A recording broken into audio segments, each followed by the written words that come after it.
എവിടെങ്കിലും ഒരു തീക്കൊള്ളിയോ തീക്കനലോ കിടക്കുന്ന കണ്ടാൽ ബ്ലാക്ക് ഐസ്, നമ്മൾ ചക്കിപ്പരുന്തുകൾ എന്ന് വിളിക്കുന്ന ഇവർ അതെടുക്കും. എന്നിട്ട് ഉണങ്ങിക്കിടക്കുന്ന ഒരു കാട്ടിലോ പുൽമേട്ടിലോ കൊണ്ടിടും.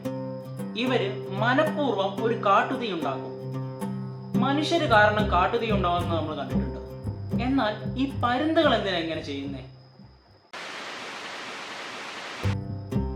മരിച്ചു കഴിഞ്ഞ് വീണ്ടും ജീവൻ വെക്കുന്നതിനെ പറ്റി അഥവാ പുനർജന്മത്തെ പറ്റി നമ്മൾ ഇടയ്ക്കെങ്കിലും ചിന്തിക്കാറുണ്ട്. എന്നാൽ റിയൽ ലൈഫിൽ മരണത്തിൽ നിന്ന് തിരിച്ചു വരുന്ന ജീവിയുണ്ട്, the eastern spadefoot toad. എങ്ങനെയാ അവർക്ക് ഇത് ചെയ്യാൻ പറ്റുന്നത്? ആൻഡ് മോർ ഇമ്പോർട്ടൻ്റ്ലി, എന്തിനാണ് ഇവരെങ്ങനെ ചെയ്യുന്നത്? ഈ ഭൂമിയിലെ ഏറ്റവും വലിയ ഇൻവെർട്ടിബ്രേറ്റ് അഥവാ നട്ടലില്ലാത്ത ജീവി ജയന്റ് സ്ക്യൂട്ട് ആണ്. ആയിരക്കണക്കിന് ജയന്റ് സ്ക്യൂട്ടുകൾ നമ്മുടെ കടലിലുണ്ട്.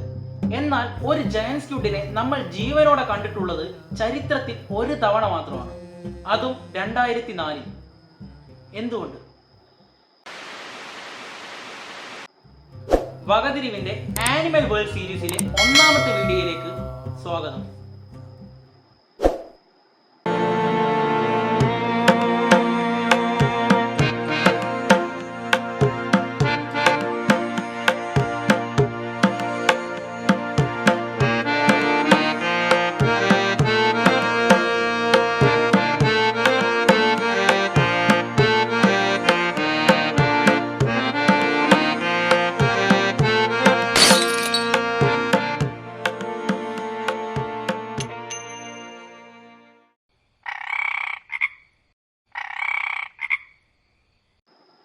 നോർത്ത് അമേരിക്കയിലെ മിസിസിപ്പി റിവറിന്റെ കിഴക്ക് പ്രദേശങ്ങളിലായി കാണപ്പെടുന്ന ചെറിയ ഇനം തവളകളെയാണ് നമ്മൾ സ്പേഡ് ഫുട്ട് ടോഡുകൾ എന്ന് വിളിക്കുന്നത്.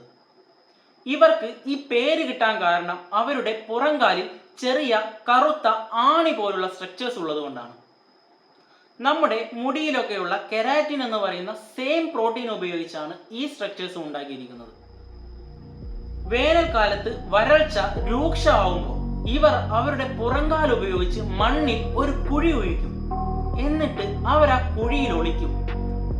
സത്യത്തിൽ ഇവർ ഈ കുഴിച്ചുകൊണ്ടിരിക്കുന്നത് അവരുടെ കുഴിമാടം തന്നെയാണ്.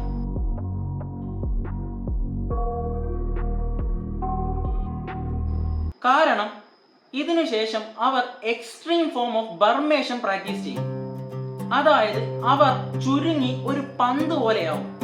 എന്നിട്ട് അവരുടെ ശരീരത്തിലുള്ള മൊത്തം ഫ്ലൂയിഡ്സും അവർ റിലീസ് ചെയ്യാൻ തുടങ്ങും. ഈ ഫ്ലൂയിഡ്സ് അവരുടെ ശരീരത്തെ ഒരു ഷെല്ല് പോലെ പൊതിയാൻ തുടങ്ങും. അവരുടെ ശരീരം മൊത്തത്തിൽ ഡീഹൈഡ്രേറ്റ് ആവും. അവരുടെ ബയോളജിക്കൽ പ്രോസസ്സ് മൊത്തം സ്ലോ ഡൗൺ ആവാൻ തുടങ്ങും. അങ്ങനെ പതുക്കെ ഇത് പൂർണ്ണമായിട്ടും നിലയ്ക്കും. മാസങ്ങളോളം അവരിങ്ങനെ അനങ്ങാണ്ട് മരിച്ച പോലെ കിടക്കും. കൃത്യം അടുത്ത മൺസൂണിൽ ആദ്യത്തെ മഴത്തുള്ളി ഭൂമിയിൽ പതിക്കുമ്പോൾ ഒരത്ഭുതം സംഭവിക്കും. മഴയുടെ നനവ് ഭൂമിക്കടിയിലെത്തുമ്പോൾ സ്പേഡ് ഫുട്ട് ടോഡിനെ പൊതിഞ്ഞിരിക്കുന്ന ഷെല്ല് നനയും. അത് സോഫ്റ്റൻ ആവും. പതുക്കെ ആ നനവ് അവരുടെ ശരീരത്തിലേക്ക് പടരും. അവർ വീണ്ടും ശ്വസിക്കും. അവർ മരണത്തിൽ നിന്ന് ജീവിതത്തിലേക്ക് തിരിച്ചു വരും.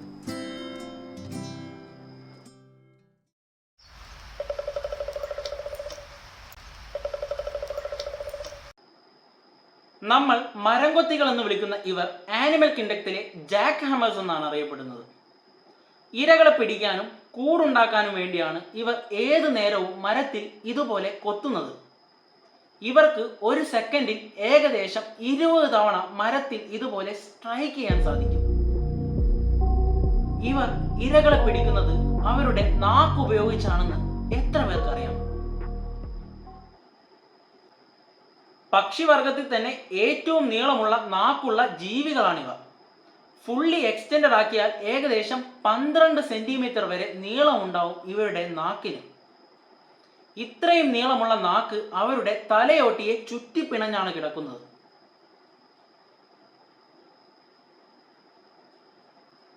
ഒരുപാട് വുഡ്പെക്കേഴ്സ് നമ്മുടെ ഭൂമിയിലുണ്ട്.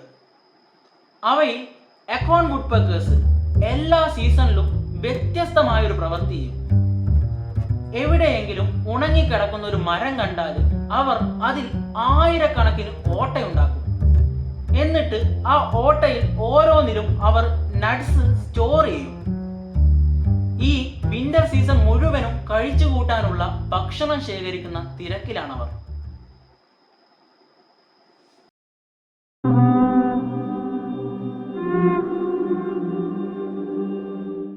നീലത്തിമിംഗലം നമ്മുടെ ഭൂമി ഇതുവരെ ഉണ്ടാക്കിയതിൽ വെച്ച് ഏറ്റവും വലിയ ജീവി. അതിന്റെ നാക്കിന് തന്നെ ഒരു ആനയുടെ ഭാരം ഉണ്ടാവും. അതിന്റെ ഹൃദയത്തിന് ഒരു കാറിന്റെ വലുപ്പം ഉണ്ടാവും. അതിന്റെ ബ്ലഡ് വെസൽസിലൂടെ നമുക്ക് നീന്തി കളിക്കാൻ പറ്റും. ഇത്ര വലുപ്പം ഉണ്ടായിട്ടും അതിന്റെ ജീവിതം നമുക്കിപ്പോഴും ഒരു മിസ്റ്ററിയാണ്.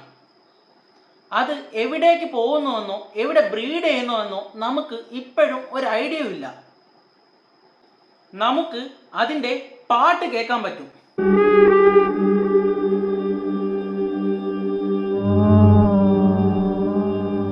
എന്നാൽ ഈ പാട്ടിന് പുറകിലുണ്ട് ഒരു മിസ്റ്ററി. നീലത്തിമിംഗലം ഒരു പാട്ട് പാടിയാൽ ഏകദേശം 6 മാസം കഴിഞ്ഞ് അത് ആ കൃത്യ സ്ഥലത്ത് വന്ന് ആ പാട്ട് പിന്നെയും പാടും. ചിലപ്പോൾ മറ്റ് തിമിംഗലങ്ങൾ ഇതുവരെ കേൾക്കാത്ത ഒരു പുതിയ പാട്ടായിരിക്കും അത് പാടുക. എന്നാലും ബാക്കി തിമിംഗലങ്ങൾക്ക് ആ പാട്ട് നേരത്തെ അറിയുമായിരിക്കും. എങ്ങനെ? We don't know. ഒരു തിമിംഗലം ചത്തു കഴിഞ്ഞാൽ ഏകദേശം 390ഓളം സ്പീഷീസുകൾക്ക് അത് ഭക്ഷണമാവും. ഏകദേശം 1600 കിലോമീറ്റർ ദൂരെ നിന്ന് വരെ അതിനെ കഴിക്കാൻ വേണ്ടി ജീവികൾ വരും. ചില ജീവികളുടെ ലാർവകൾ മാത്രം അത്രയും ദൂരം വെള്ളത്തിലൂടെ ഡ്രിഫ്റ്റ് ചെയ്തു വന്ന് അത് ആ ഫുഡ് സോഴ്സിന്റെ അടുത്തെത്തുമ്പോൾ എന്തോ ഒരു കെമിക്കൽ റിയാക്ഷൻ സംഭവിച്ചിട്ട് അത് ആ ഫുഡ് സോഴ്സിനെ ഡിക്റ്റേറ്റ് ചെയ്ത് ആ ലാർവ അവിടെ വിരിയും. എങ്ങനെ? നമുക്കറിയില്ല. തിമിംഗലങ്ങൾ ശ്വസിക്കാൻ വേണ്ടി ഇടയ്ക്കിടയ്ക്ക് വെള്ളത്തിൽ നിന്നും പൊന്തി വരാറുണ്ട്. തിമിംഗലങ്ങളെ പോലെ തന്നെ വെള്ളത്തിനടി ശ്വസിക്കാൻ പറ്റാത്ത മറ്റൊരു ജീവിയുണ്ട്, മുതലകൾ.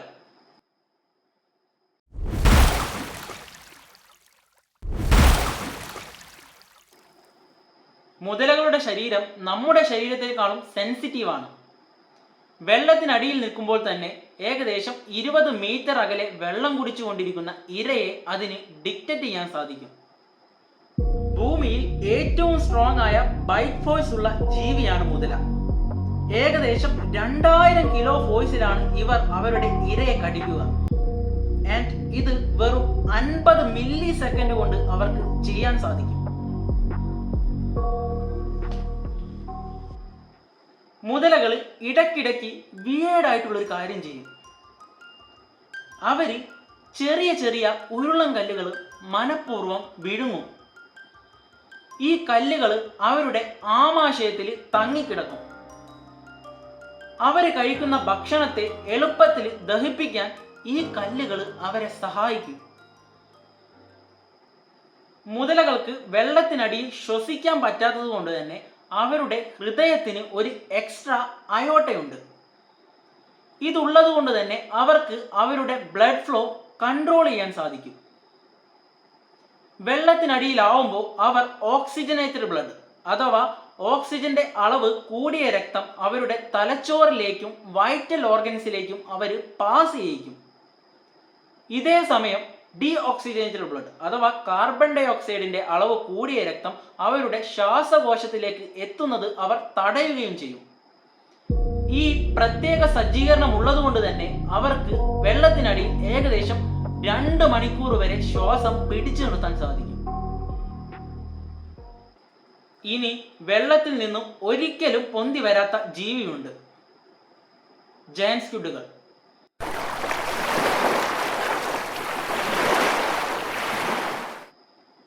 ഭൂമിയിലെ ഏറ്റവും വലിയ നട്ടലില്ലാത്ത ജീവിയാണ് ജയന്റ് സ്ക്വിഡ്. വിടർന്നു നിന്നാൽ ഒരു സ്വിമ്മിംഗ് പൂൾ നിറയ്ക്കാൻ മാത്രം വലുപ്പം ഉണ്ടാവും ഇവർക്ക്.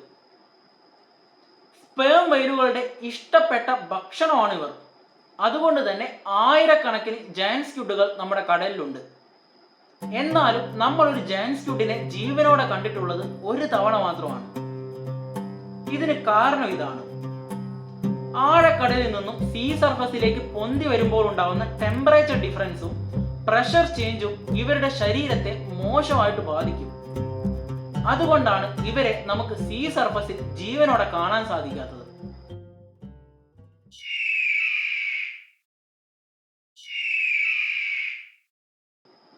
എവിടെങ്കിലും ഒരു തീക്കൊള്ളിയോ തീക്കനലോ കിടക്കുന്ന കണ്ടാൽ ബ്ലാക്ക് ഐസ്, നമ്മൾ ചക്കിപ്പരുന്തുകൾ എന്ന് വിളിക്കുന്ന ഇവർ അതെടുക്കും. എന്നിട്ട് ഉണങ്ങിക്കിടക്കുന്ന ഒരു കാട്ടിലോ പുൽമേട്ടിലോ കൊണ്ടിടും. ഇവര് മനഃപൂർവ്വം ഒരു കാട്ടുതീ ഉണ്ടാക്കും. ഈ തീയിൽ നിന്നും രക്ഷപ്പെടാൻ ശ്രമിക്കുന്ന പ്രാണികളെയും പാമ്പുകളെയും ചെറിയ ചെറിയ ജീവികളെയും ഇവരുടെ ഭക്ഷണമാക്കും. ഈ ഭക്ഷണത്തിനു വേണ്ടിയാണ് അവർ ഈ കാട്ടുതീ ഉണ്ടാക്കുന്നത്. It looks like something strange, but it happens.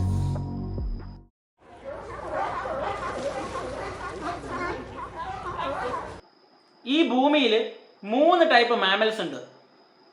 ഒന്നാമത്തേത് നമ്മൾ മനുഷ്യർ ഉൾപ്പെടുന്ന പ്ലാസെന്റൽ മാമൽസ്. രണ്ടാമത്തേത് കങ്കാരൂസും വാലബീസും കോവാളാസും ഉൾപ്പെടുന്ന മാർസൂപ്പിയൽസ്.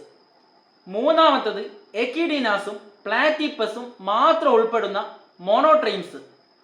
അത്രയ്ക്ക് യുണീക്ക് ആൻഡ് സ്പെഷ്യൽ സ്പീഷീസ് ആണ് പ്ലാറ്റിപ്പസ്. കാരണം മുട്ടയിട്ട് കുഞ്ഞുങ്ങളെ ഉൽപ്പാദിപ്പിക്കുന്ന മാമൽസ് ആണ് ഇവർ.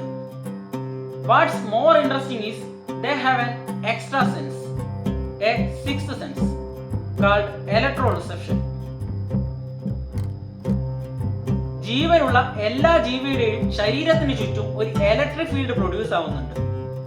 പ്ലാറ്റിപ്പസുകൾക്ക് ഈ ഇലക്ട്രിക് ഫീൽഡ് തിരിച്ചറിയാനുള്ള കഴിവുണ്ട്. നിങ്ങൾ ഏത് ഇരുട്ടത്തൊളിച്ചാലും നിങ്ങൾക്ക് നിങ്ങളുടെ ഇലക്ട്രിക് ഫീൽഡ് ഓഫ് ചെയ്യാൻ സാധിക്കില്ല. അതുകൊണ്ട് തന്നെ ഏത് ഇരുട്ടത്തും ഒരു പ്ലാറ്റിപ്പസ് നിങ്ങളെ തിരിച്ചറിയും. ഈ കഴിവ് അതിനെ ഇരപിടുത്തത്തിന് സഹായിക്കുന്നു. ഇതുമാത്രമല്ല, ഇവര് UV ലൈസിന്റെ പ്രസൻസിൽ സ്വയം ഗ്ലോ ചെയ്യും. ഓരോ 10 വർഷവും നമ്മൾ ഇവരെ പറ്റി പുതിയ പുതിയ കാര്യങ്ങൾ പഠിക്കുന്നുണ്ട്. അത്രയ്ക്ക് സ്പെഷ്യലാണ് ഇവർ.